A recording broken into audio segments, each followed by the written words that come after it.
So far, we've learned how to set up a scene and how to create and manipulate objects in Flash. So in this chapter, we're ready to learn the basics of animation. Flash doesn't have any limits on what can move, so once we understand how to work with the timeline and set up motion settings, you'll be able to animate everything in your movie. Now let's get started by opening up the Chopper 4 file in the Chapter 3 folder of your project files. In this chapter's project, we're going to be making a little animated advertisement for the local channel's news helicopter, Chopper 4. And as you can see, we've got Chopper 4, or the helicopter artwork, sitting right here, and it's in its own layer. I do want to add a couple more things to the scene. First of all, I want our animation to be a night scene, and we can accomplish that just by changing the background color of our stage. If you don't have anything selected, the property panel should have document properties in it, and our stage color is right down here. So I'll just click, and we'll select a dark blue here. That looks pretty good. Now, if it's night, we should also have stars. And this will give us a chance to use a brand new tool. Located up here in the tool palette, with the brush tool, you can see it has a dark triangle in the lower corner. And if I select that tool and hold my mouse button down, you can see that we've got a spray brush tool associated with it. And this will give us a spray can type of an effect. It's got some settings down in the property window, but let's just try it out. Now, if I click or click and drag, you can see that I get little splatters of paint. And it's all green. That's not going to be too good. So let's see if we can clean this up a little bit.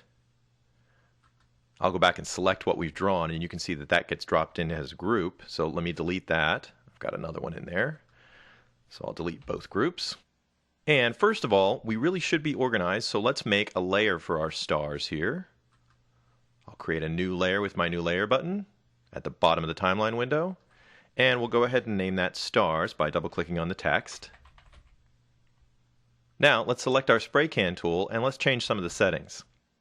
The default shape's a dot, and that's going to work good, but the color needs to be changed. I'm going to pick off something, let's see, maybe this light cream color down in here. That'll give us kind of a yellowy star. We've got random scaling checked. That's going to give us different size dots, but the pattern was a little bit too small, so let me increase the width here. Now again, whenever we see these blue numbers here in the Properties panel, you'll notice that I can click on them and drag my cursor to increase or decrease the value.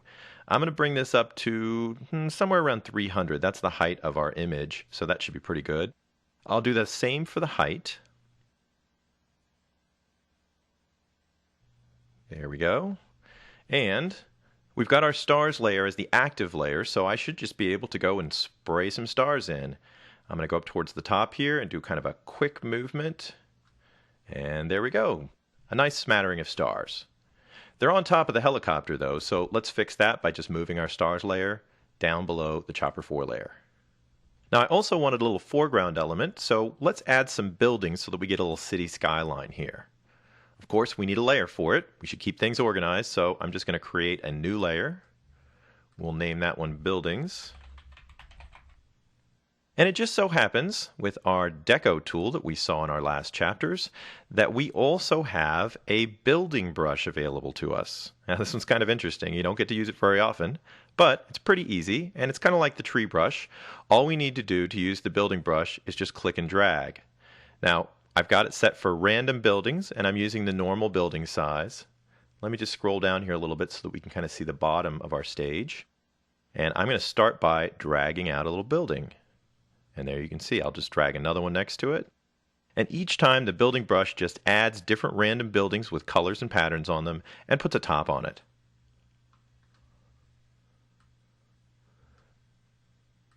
I'll just continue that all the way across our scene, and we'll have our skyline set up.